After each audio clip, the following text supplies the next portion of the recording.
Well, and again, one just looks at the people who are made to look foolish around Donald Trump, either by fawning over him, as we saw at the tech dinner. Although, as one friend said to me, if that's all it takes, if all you have to do is sit around a table and say to him, you are the greatest, actually, it's not very much to pay.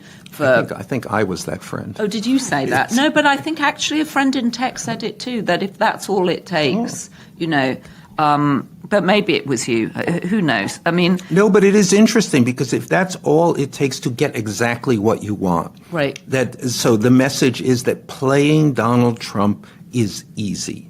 Well, and you saw it with the European leaders, right? When they come in and they sit round and they televise the meeting.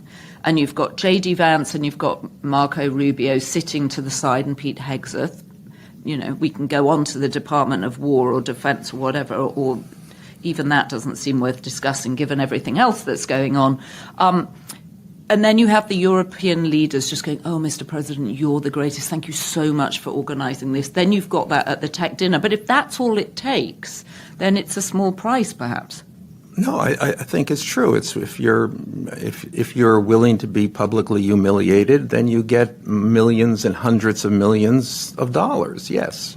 Would you be publicly humiliated for hundreds of millions of dollars? I would be publicly humiliated for much less. Yes. For much less. But it's such, because there is such an interesting debate. If you have all that money, if you're Tim Cook, if you're, whoever was sitting around the table, Sergey Brin. Completely. It's just, at the center of this story, Epstein, Trump is greed. And yes, these people are just greedy for more.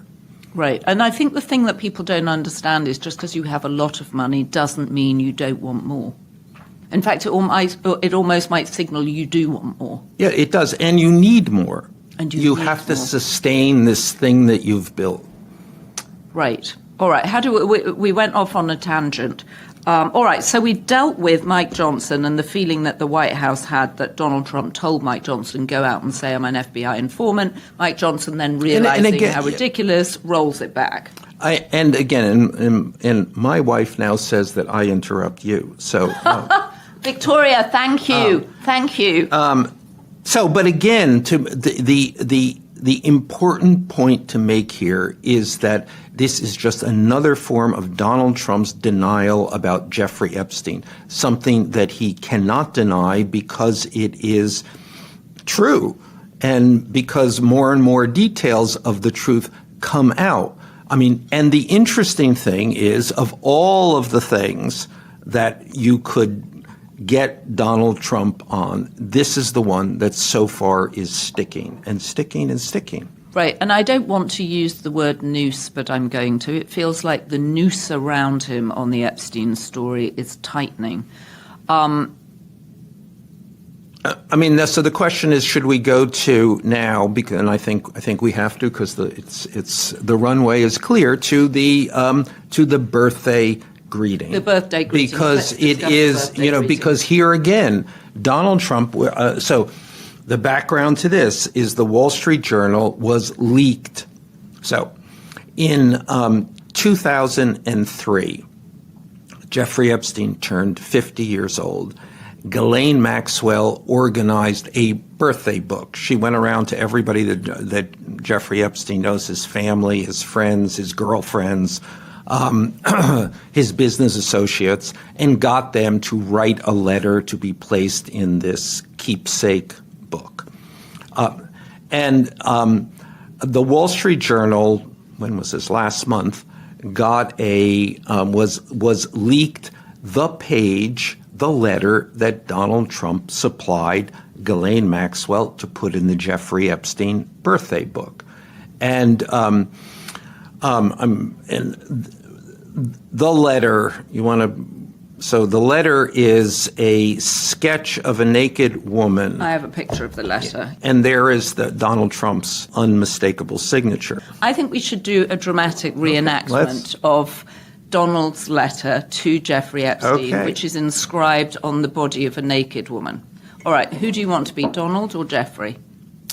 This is a really hard choice. I think you should be the president. I'll be the president. All right, and it starts with a voiceover that says, there must be more to life than having everything. Yes, there is, but I won't tell you what it is. I'm Jeffrey here, nor will I, since I also know what it is. We have certainly things in common, Jeffrey. Yes, we do, come to think of it. Enigmas never age. Have you noticed that? As a matter of fact, it was clear to me the last time I saw you. A pal is a wonderful thing. Happy birthday. And may every day be another wonderful secret. Ugh, it's so creepy.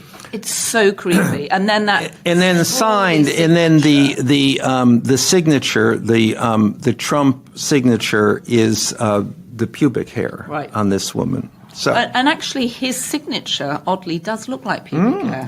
I thought that was quite good. So anyway, this is the Wall Street Journal publishes this, and Donald Trump says completely made up, not true, a fraud, a hoax. A hoax. And then, going back to Rupert Murdoch, he sues Rupert Murdoch for $10 billion because of this hoax. And the Wall Street Journal says they stand by their reporting because they obviously know the source they got it from. Who was?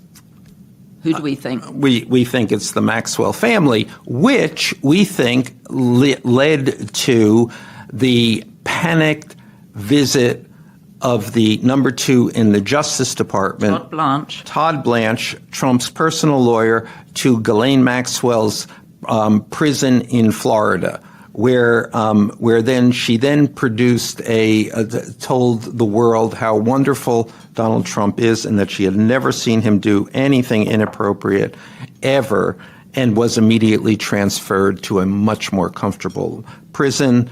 And the world anticipates her forthcoming pardon. Right.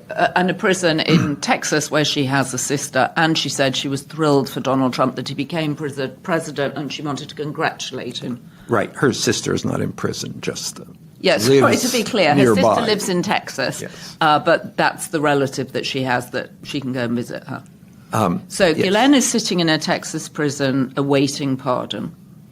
Trump has been asking people what to do. Should he pardon her? We now have direct evidence. This letter appears to have been very clearly written by Donald Trump. He denies it. It's now been released by the House Oversight Committee. This entire book. With letters from lots of people. Clinton. Bill Clinton, Lord Mandelson, who's the British ambassador to Washington, who now says he wishes he'd never met Jeffrey Epstein, but in fact, in his birthday letter says Jeffrey Epstein is his best friend. Oh, yeah, and we can do the Mandelson. I have background on that. Let's not do that now, but table that. That's for another episode. Yes. At any rate, it is... Bill Clinton, Dershowitz... There were lots of people. Yeah, everybody, Leon Black, everybody. And everyone we know about. Yeah, Epstein's mother, everybody. Everybody in his life. At some point, I would like to do a deep dive on Epstein's parents. We don't have to do it now because there's too much to get into that's newsy, but I would like to understand where he came from. Okay, table that and put it on the Mandelson pile. Okay, on the Mandelson pile. All right, I better write these down for future ideas. Yeah, keep going. So at any rate, this is the Oversight Committee releases this book. It is credible on every basis. There's certainly nobody else denying that their letter was a hoax.